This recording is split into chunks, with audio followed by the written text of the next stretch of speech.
There are 1,000 stories in the Envisioners' future. This is just one of them.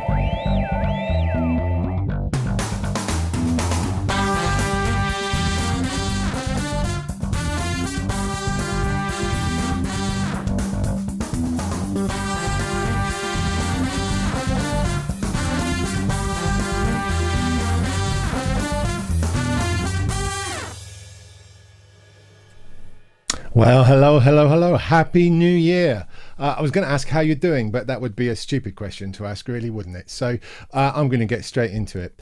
We are all dealing with the challenges that have been placed in front of us with another national lockdown here in the UK. But specifically, we're here to talk today about remote schooling. Now, I'm sure you'll remember back spring 2020 when we first had our round of remote schooling. There were lots of lessons learned and lots of frustration, lots of challenges, people talking about the issues around the lost time in education.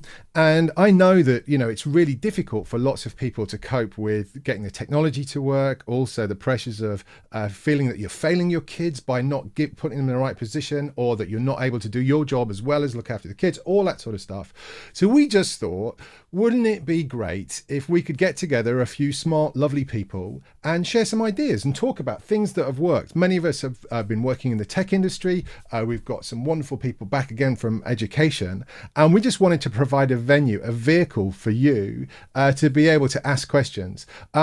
This started out in my mind, this was going to be a one-off, just because we'll do it and then we'll move on. I got the sense that we're going to be spending more than a few weeks remote schooling, and so I'm quite happy to continue this conversation every week to do what we can. So if you have questions, then obviously we'd love to hear from you. You can put them in the chat, you can email me, and we'll get to them next week. But this really is about a two-way dialogue. We've got a wonderful panel assembled for you today. We're going to meet them in a minute, and we'd love to hear from you. We'd love to talk to you, and we are genuinely here to help. And whilst we don't have a never-ending bucket of money or devices or bandwidth, we've got lots of people and lots of connections, and we know what's going on, and we can help connect you to many of the things that we think may make a difference to you. And some of those things may just be as simple as giving you the confidence to know how to set the stuff up, or even to approach remote schooling for you. Now, before I get stuck in, there's some caveats that I think are front of mind for me.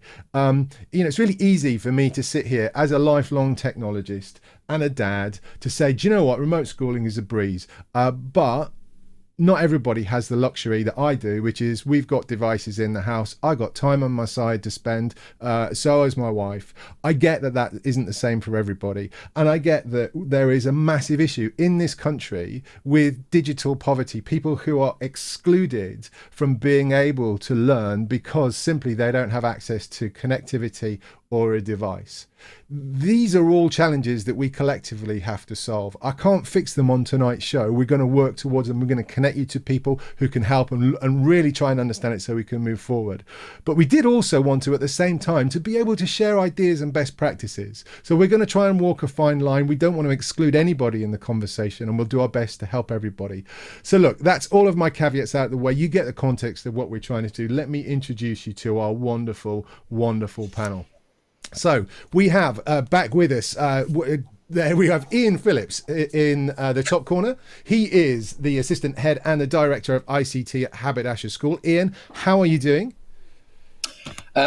Busy, as you might imagine. As I might imagine, yeah, I thought you might be busy. And next to him, we'll stay in the top row, is Steve Lamb. Steve, how the devil are you? Hey guys, really good, thank you. I wave at people since I've had kids. I guess I probably always will now. Yeah, no, waving's always good, actually. We like waving. So yeah, I sing to myself. Anyway, let's not go there. I'm good, thank you all considered. Life is good.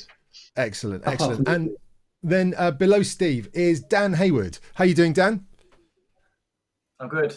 Very well, thanks. Great to be here and join you guys on tonight's show. Well, thanks for giving us the time. And last but by no means least is Mr. Ben Davies. How the devil are you, Ben? Hello, I'm very well, thank you. And thanks for having me. No, well, listen, I'm just so grateful that all of you were willing to give up your time at very, very short notice.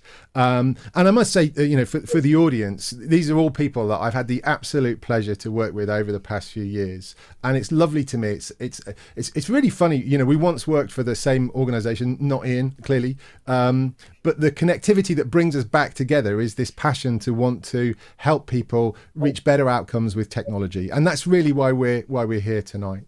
So I'm going to start with some of the basics that we've had, and let's sort of get into it. Let's have an easy start, right? So let's talk about hardware and the right kind of setup that we feel is best for remote schooling.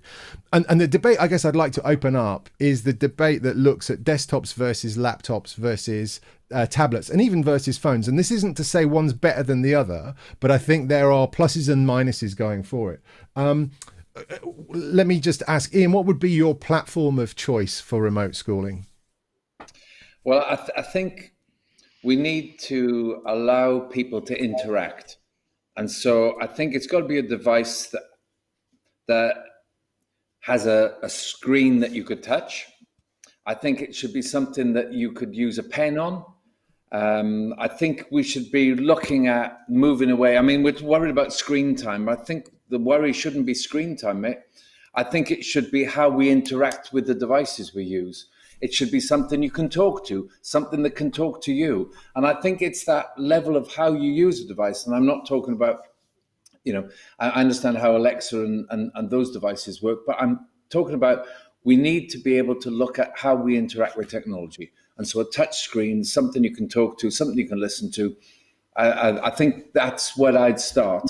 And then I'd start looking at which devices fulfill that and which fall short and which you might use, even though it doesn't have one of the elements you need, Yeah, I like that, Ian. I wanted to pick on a point there that you made about touch and really pen input, because one of the sort of the joys of remote schooling in my experience has been, and now my son's at secondary school and I get that there's a world of difference between primary and secondary in what we do, is the teachers who submit his sort of worksheets digitally, he's then able to complete them digitally. There's none of this printing out at home. And I know one of the big challenges for people at home is simply the cost of printing out all the stuff. And it's this sort of madness that digital education is the same as analog education. It's just that we print it at home, so we can't afford that.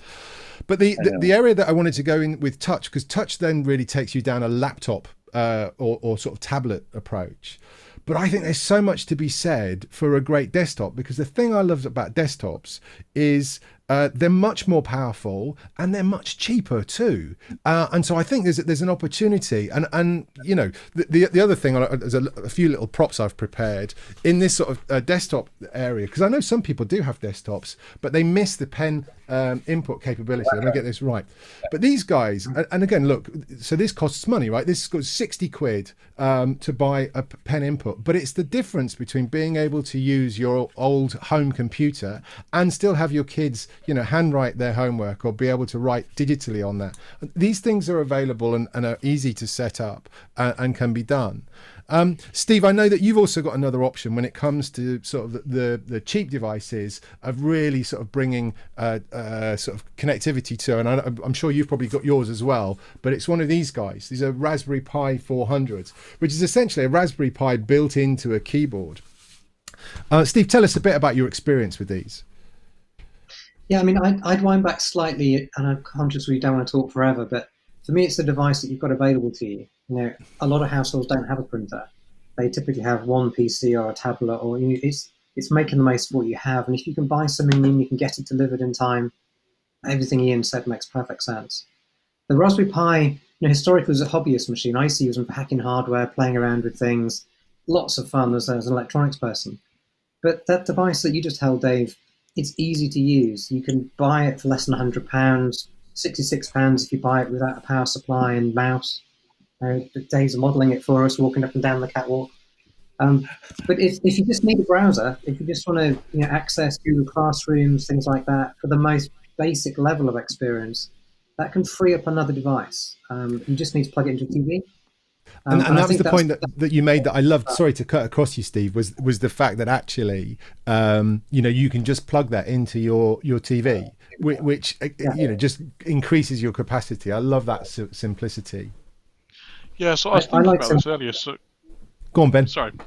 Yeah, I was just thinking about this earlier. So, as Ian was saying around, having touch device and those kind of things. I grew up on the dole essentially, right? So it was me and my dad, and didn't have a huge amount of money. And if I said to him, I need a touchscreen device that can be this and that, and he'd be like, no.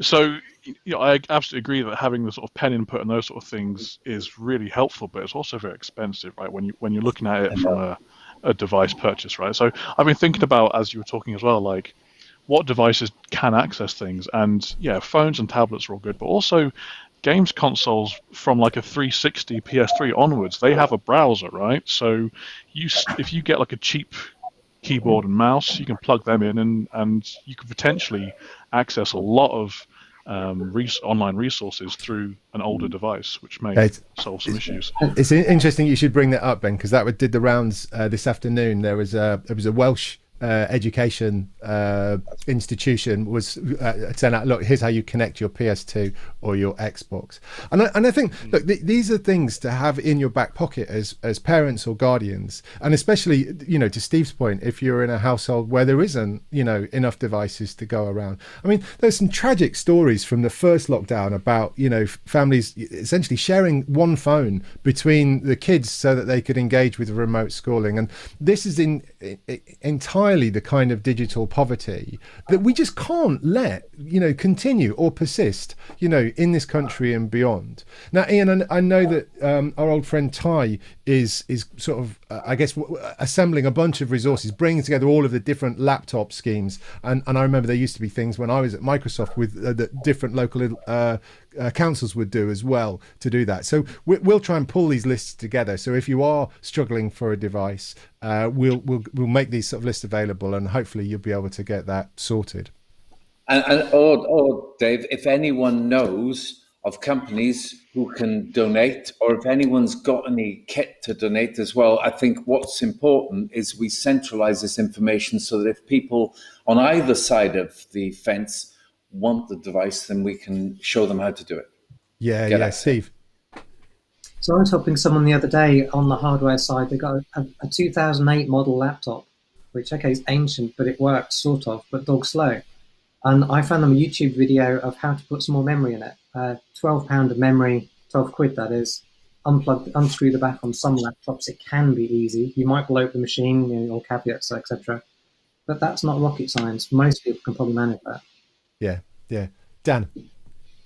Yeah, two points really I was going to make. So the first one was a lot of the large manufacturers, people like Dell, they have outlet sites as well. So a lot of people, because I work in IT, have said to me, oh, what laptop do you recommend? And I say, oh, what's your budget? And they all say, well, whatever. But I say, have you looked at the outlet stores? Because a lot of them are refurbished, returned goods that are sold about 10 or 20% cheaper than the retail price of those goods. So I'd say it's definitely worth looking at those.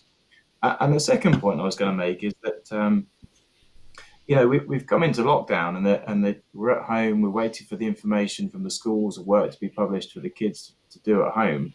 And there's a bit of a gap in terms of communication and understanding of what's the right technology to use to access the schoolwork and do the schoolwork. And I don't always think that, to some of the points made earlier, a lot of these things can be done with very simple devices. They don't need expensive, complicated things. So we need to try and find a way of bridging that gap to understand what is the right technology to use for the work that's being given at school. For my daughter, who's only 6 and year 2, an iPad, an old iPad as well, actually, it's a really cheap second-hand one we got for about £100, is more than sufficient to do the work she needs to do on Class Dojo, for example. But for others, it's not. Look, I think that's really helpful, Dan, and I think whilst Ian sets the aspiration for this to really work well for the long term, and so beyond the pandemic, this really is about touch devices and pens. But what I worry about is the parents who feel that they're letting their kids down because they don't have access to the right devices. And that's where, Steve, I think it was really beautiful what you said, which is, the best device is the one that you've got. And I think, you know, it's really, and this is what I wanted to do with this show and this conversation that doesn't exist, you know, only in the show, but we can help you if you want to understand how to access, you know, Google Classroom on a PS3. We can help you with that. We can point you in the right direction, and I just would love us to build this community of people like the ones that are here with us on this call, and are, you know, you guys in the audience, because we know stuff, right? And we can help with this stuff. And there are people, lots of people who don't do this for a living, who aren't in this environment, are struggling and genuinely are upset and worried by this, and they needn't be, because one of you, and I forget who it was who said this on email, is just sort of even helping people understand that it doesn't have to be perfect. I mean, the stuff's a bit wonky. How many of you heard, I mean, I saw a lot today, and of course we've been talking a lot about it, where the platforms have fallen over. You know, a school wanted to run a whole school assembly and it just, you know, computer says no.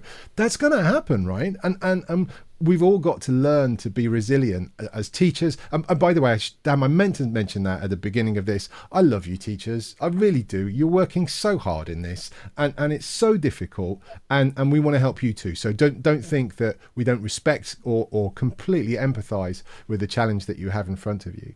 But if we can be resilient, and if as parents we can be resilient and think about, you know, what actually is the core element of learning that we need for our kids, and it's really easy to get caught up in the pedagogy and the topics and exams.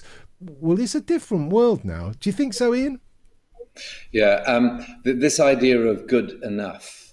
I mean, you can imagine parents, kids at home, everyone wanting to make the best of it, teachers trying to make this work, and everyone getting really worked up and stressed about it. And we know that none of us, you know, we know what the stress curve is, and we know when you get the other end of the stress curve, you know what happens. It goes down. And what's important is we try and find out, you know, as we've said, if you've got devices at home and they're good enough, then that'll get you started, you know. But I think you're right, Dave. What is it we're trying to achieve? You know, we've chatted about this before. You know, if you look at what's on the World Economic Forum's sort of website, and you look there at what skills are going to be needed in 2025, and you look at the purpose of exams, and I think this is our second time that we won't be doing, or there'll be context about exams. Perhaps curiosity, wonder, perhaps creativity. You know, perhaps we can be focusing on, yes, we'll have to do the schoolwork, students will have to do the schoolwork, and parents will have to support that. But if they can engender some curiosity and wonder in the work they do, and also some creativity, then perhaps it's not going to be that bad an experience for everyone. And perhaps we can actually try and look at the benefits. Because one of the interesting things, there was an article, BBC Wales this morning, which was basically saying that Wales have been trying to push towards more pupil-centred learning. And loads of countries, Singapore, New Zealand, a lot of people are looking at students taking on responsibility. And there's examples in New Zealand of 4-year-olds saying, well, I'd like to do this. And the teacher says, okay. And they work the curriculum around that. And it's quite an easy situation.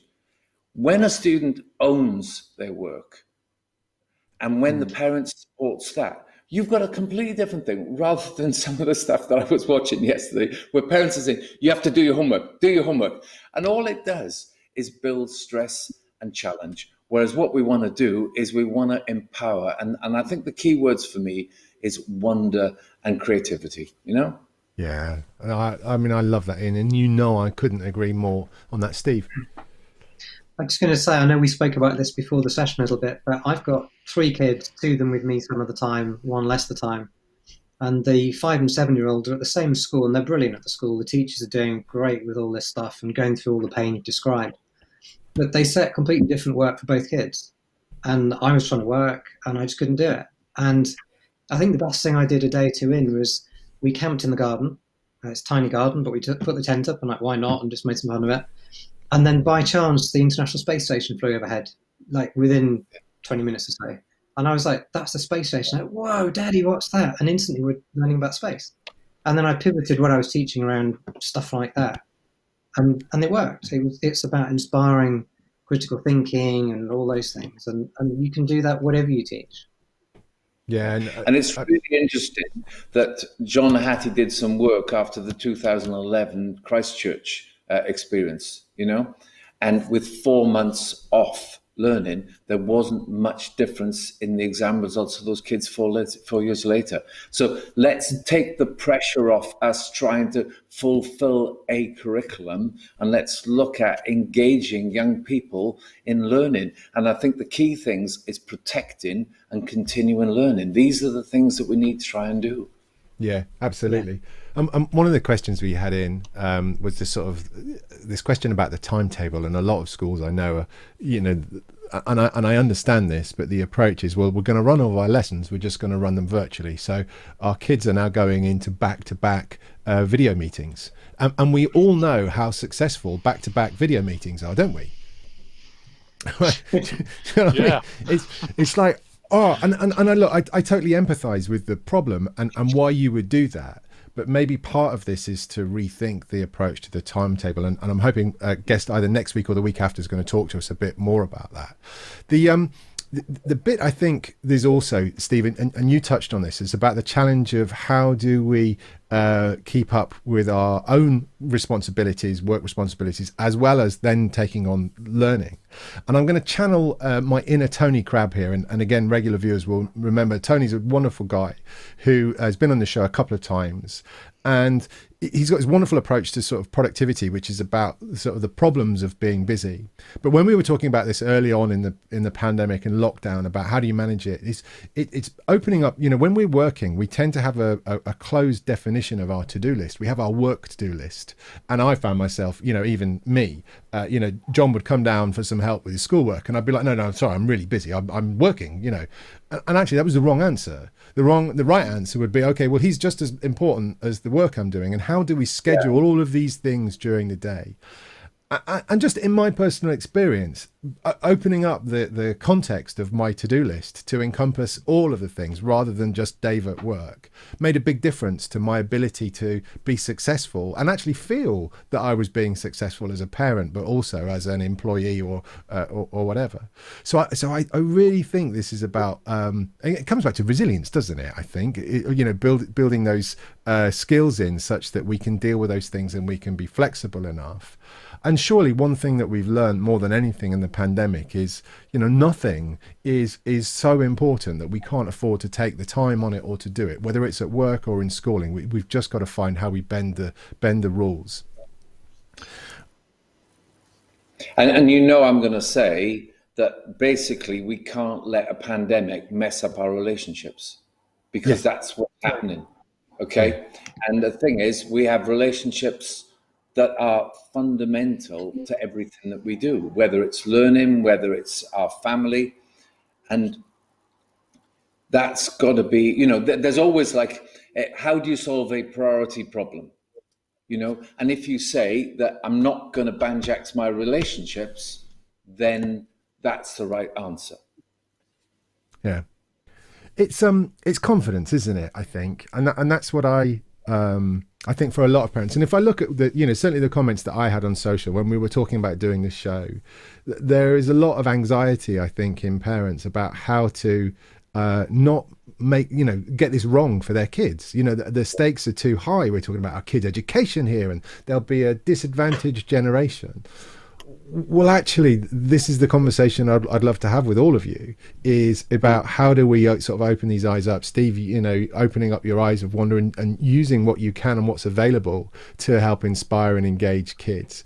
It has to be part of it. So there's another question that we had in, and it came from a guy who should know better, right? Because we did some research together on this topic back in the day. And Nick, it's you. So how are you doing? It was one of the challenges about remote schooling is quite often the kids, the students will be, in their online lesson, but then also chatting to their mates on Discord in a back channel, whilst maybe watching something on a live stream, playing Fortnite while doing this. So the question is, number one, do we need to worry about multitasking and distractions when we're remote schooling? And second is, what are the sort of tips and techniques to help manage some of those situations that we all find ourselves in. I don't know if anybody feels bold enough to take up the multitasking on. I think something that Ian said really resonated with me, which was, I can't remember the words you said, it was nice and concise, but basically get the kids wanting to learn stuff and them directing it. If they want the outcome, then they're much more bought in and the distraction's less of an issue because they want to get it done. And it's passing responsibility. And I'm like, in school, we use assessment. And there's two forms of assessment. There's summative assessment where at the end, and there's formative assessment on the way. And one of the big deals, and in fact, I was listening to Tim Clement Jones today, House of Lords, talking about assessment and why high stakes assessment doesn't really have the same value as formative assessment, the ongoing low stakes assessment. So allowing kids, and Google's motto is fail often, fail fast. Okay. And so if that's the case, and we can help young people to understand, to measure what they've done. So rather than just learning, find some way of assessing or measuring or monitoring what they've done, then they'll realize themselves when multitasking is of value and when multitasking isn't. And we know there's different situations where it is. And we're all beautiful and unique, aren't we? And so what might work for one might not work for other. And what we're trying to engender is an ability to learn. And there's a great guy I know called Dr. James Mannion, who's just written a book. And his book and the PhD was all about learning to learn. And I'm going to share the link to that later on, quick plug for him. But he deserves it. And he's written a little guide for parents as well. So I'll share that. No, that's great. And it's funny, just as you said that, one of the friends of the show, Jazz, how you doing, Jazz? Great you could join us. Two messages. One, sorry I'm late. I was just teaching kids in Ghana. So I love Jazz for that. He's fantastic. He's teaching kids in Africa and India to code. He's based in the UK, but they code a drone in his living room that he then shows, it flying and all that sort of stuff. So great. But what he's been doing by teaching virtually, what he's learned from that is exactly what Steve you were saying and what you were saying, Ian, was about having the student lead it rather than the other way around makes all of the difference, and they're sort of less inclined to want to be distracted. There's a point about this I guess I wanted to get to as well, which is the social connectivity for kids as well.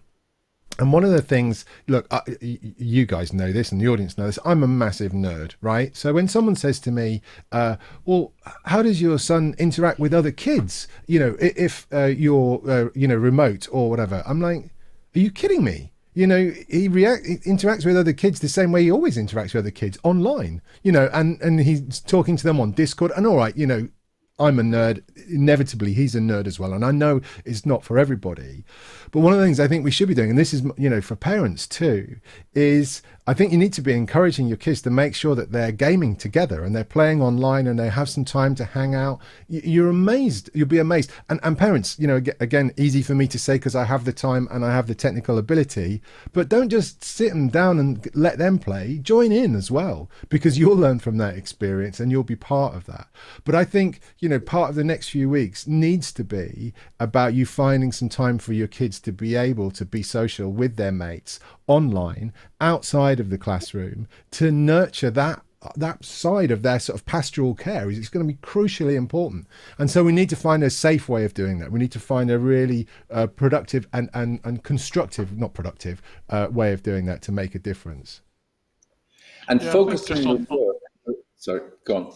Sorry, I was going to say, I think, again, I'm listening to what you guys are discussing, and I'm sort of looking at it from a different angle, because we're all very lucky that we have understanding employers, right? Like, they're all very much like family first, do what you need to do, and those sort of things. But there are a lot of parents out there that won't be in that situation, right? They'll have managers that are just like, this needs to be done. And then they'll have teachers, and schools going, this is the curriculum, get it done, essentially. And it's going to be, I'm not a parent myself, so I hope I'm sort of, being useful in these insights. But like, absolutely, Ben. Yeah. So then when it comes to like things like gaming, again, there's well, my son doesn't have the latest Xbox, or we can't afford this or that for my daughters and those sort of things. There are services out there now that are either free of charge or for a much smaller fee, which you can. There's things like I know there's Xbox Game Cloud, and there's GeForce Now, and I think PlayStation have a service as well, where you pay a monthly subscription, or some of them are free, and you can play games online with your friends. So again, if the hardware cost, the Xbox is 500 quid now if you want the top end one, or the PS5 is completely out of stock.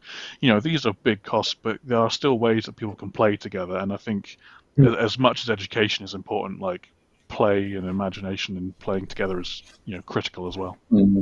Yeah, Ben, I love that. I think that's really, really important. And the other thing, I tell you the little cheat that we used. Well, I'm going to say it was mine, but it wasn't. Retro gaming.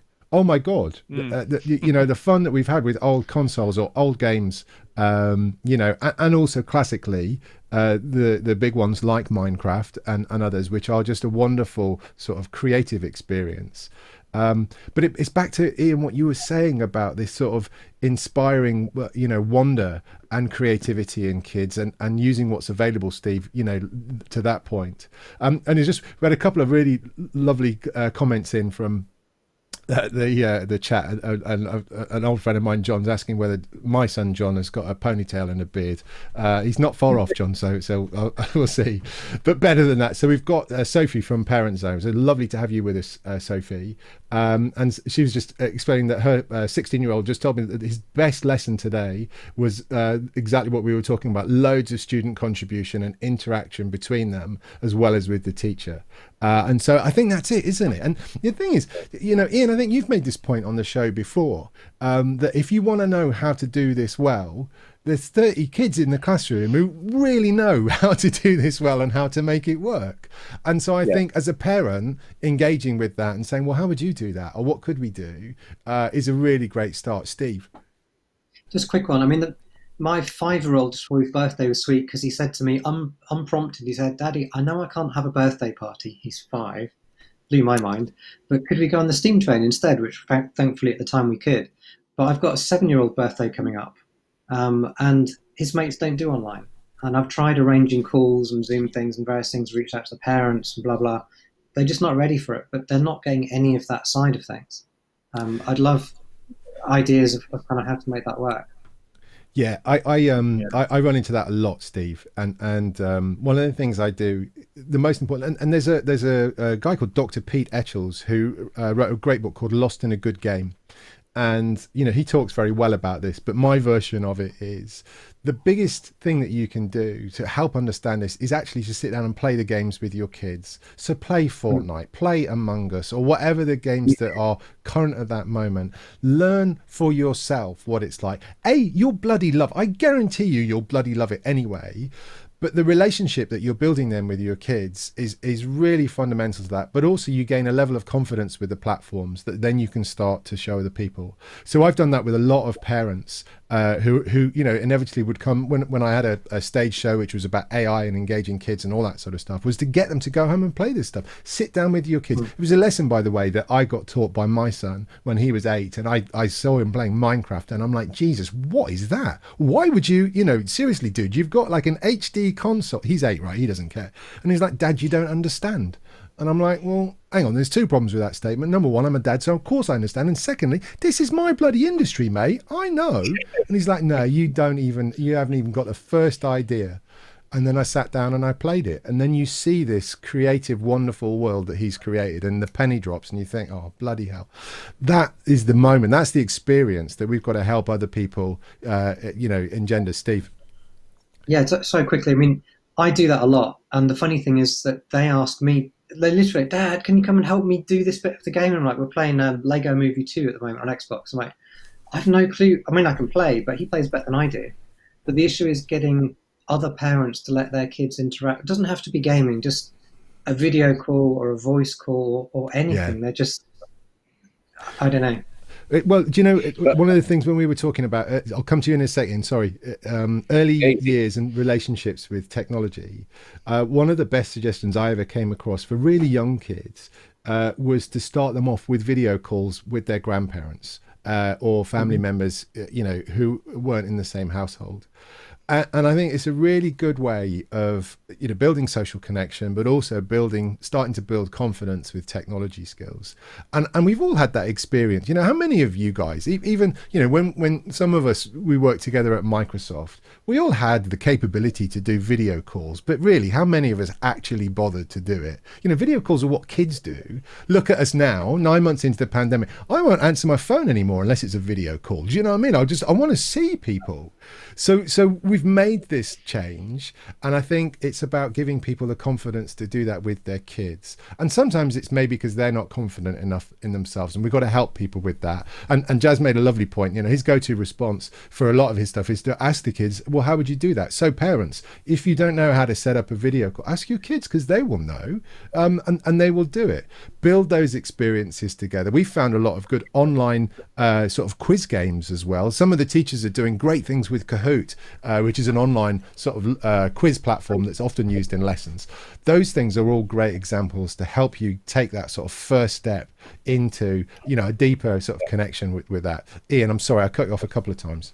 Yeah, and just to say that basically the online quizzes are, I do one of those at the beginning, and I make it a lot of fun the first 5 minutes to try and make kids turn up to my lessons. Yeah. And Quizlet is another version which is just as good. I wanted to say a quick hi to Sophie. And thanks for Sophie endorsing what I think is critical, that you should negotiate learning with the students, and for parents, they should negotiate learning. And 10 years ago, and Ollie Bray was a big exponent to this, 10 years ago, people were looking at the games that kids were playing in the primary classroom and saying, okay, how can we use this game, just like Minecraft has evolved to now, but that's where it came from.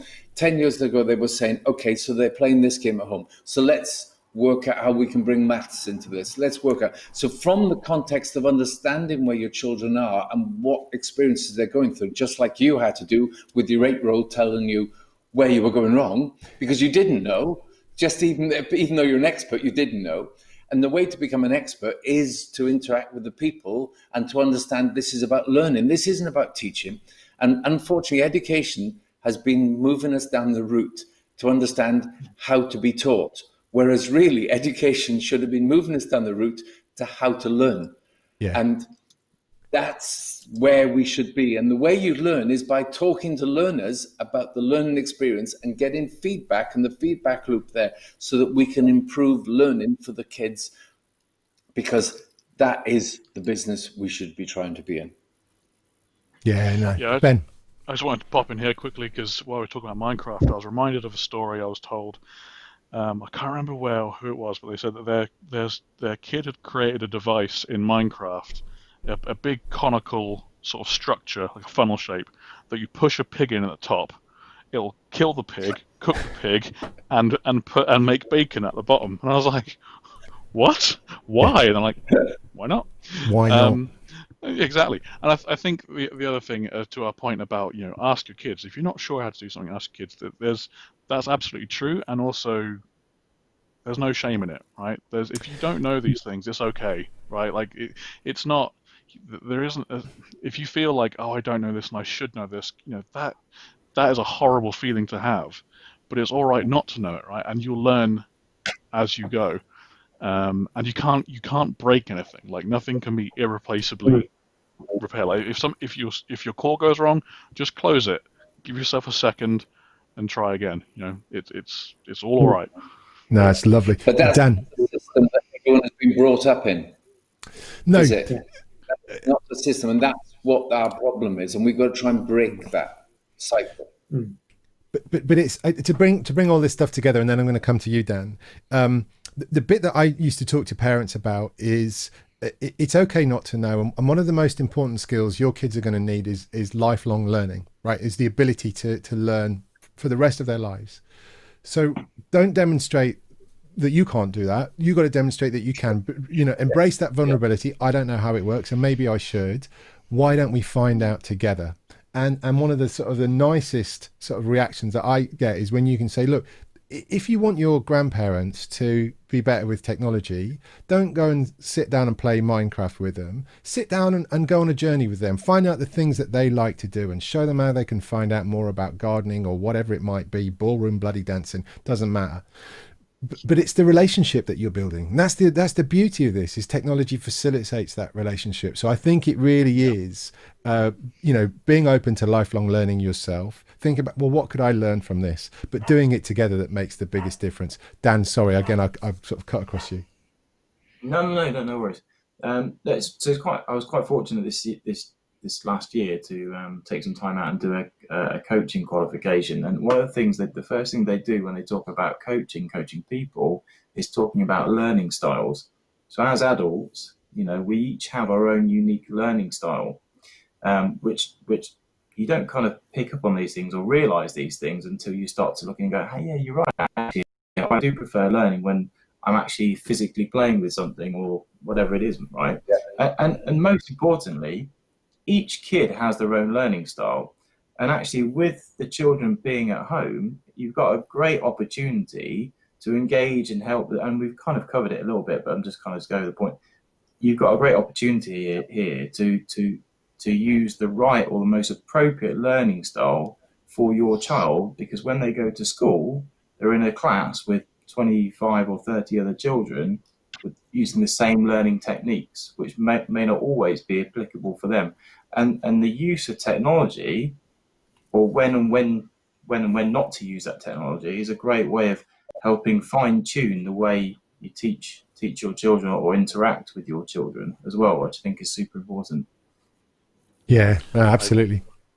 Go on, I Ben. recently moved my dad from a Nokia 6610 to an iPhone 7. So that was a big jump of lifelong learning, and like, Dad, all right, we'll get through this together. So I was learning wonderful. So I was learning to bake during a bit of time in lockdown, and it's stuff I just never spent time on. I've always liked cooking, but never baked cakes and stuff. I've just never done it, and it's not hard, right? I just never bothered. But it's funny, my 5-year-old now, he asks Alexa, I should probably spark up in a minute, but it's like, how do we make, and whatever it is, and if we run out of something and comes, like, well, we could make that, Daddy. Alexa, how do we make? And it could be anything. I'm like, okay. But it's fun. Their outlook is so different. Steve, what I hear in when you talk, what I hear is it's your mindset that I think is really the key to getting this right. Is it's being open-minded about, so what could we do? What have we got available? What could we learn? And I think, and look, I know that's really hard as a parent to do that all the time, because we're all stressed. And I know I am, compared to many other people, I'm blessed with things we don't have to worry about. But how do you maintain that sense of open-mindedness when everything around you is chaos? I think that's part of the trick, isn't it? Yeah, I mean, so I had COVID in April, and I was really sick for a month, called an ambulance, etc. Unfortunately, didn't have underlying conditions, and got away with it, even though I'd been careful. And then I was quite poorly for another month, and then thankfully I recovered fully. But what I did in that scenario was I just watched high-definition videos of places I want to go and visit. And I did loads. So I was on the sofa, couch potato, couldn't do anything much at all, home alone. But just doing that just opened my mind to, and I joined Zoom calls with friends. I ring church bells as a hobby, which implicitly is a physical thing. And we've been making do with online, and it's been quite good fun. But it's been about us coming together. And it's been the fellowship that we had in person. It wasn't really about the bell ring, even though that's what we thought it was about. It was about the people. And we still have that now. And so I think thinking in that way just makes all the difference. Not being shy, as Ian said, to not know the answer to stuff. I think, Dave knows this. I used to be on stage quite a lot. And I realized, at first I thought I had to know the answer to everything. And then I realized, as long as you know enough, it's perfectly okay to say, I don't know, I'll find out and I'll blog about it afterwards. Or does anyone else here happen to know? And you end up with this wonderful room of people sharing ideas, and you kind of guide it, and it's brilliant. And that's the same with the kids. And I always say to them, if I don't know the answer, I don't make it up. I go find out with them. Yeah, absolutely, Steve. And again, I can't sort of reiterate this enough. I know it's easy. We're sitting here and we're sort of four bloody middle-aged men, or nearly, recollecting our sort of story. And I know that's not massively helpful all the time, but the point that we really want to get across to you is that it's all doable, and technology, it may feel like it's insurmountable and it's a black box that you don't understand. To Ben's point, you can't break it. I say this to my mum and dad all the time. You can't bloody break it. You can if you try hard enough, Dad. All right, so don't push it too far. But just explore. And do it and be part of that. And I think that's the main message I want to get across to the people who are worried about the technology side of how they do remote schooling is to explore and to keep that conversation going. Steve? I'm not a teacher, obviously, but I'd say the same with teaching. Just doing something. And the main thing kids want is time spent with them.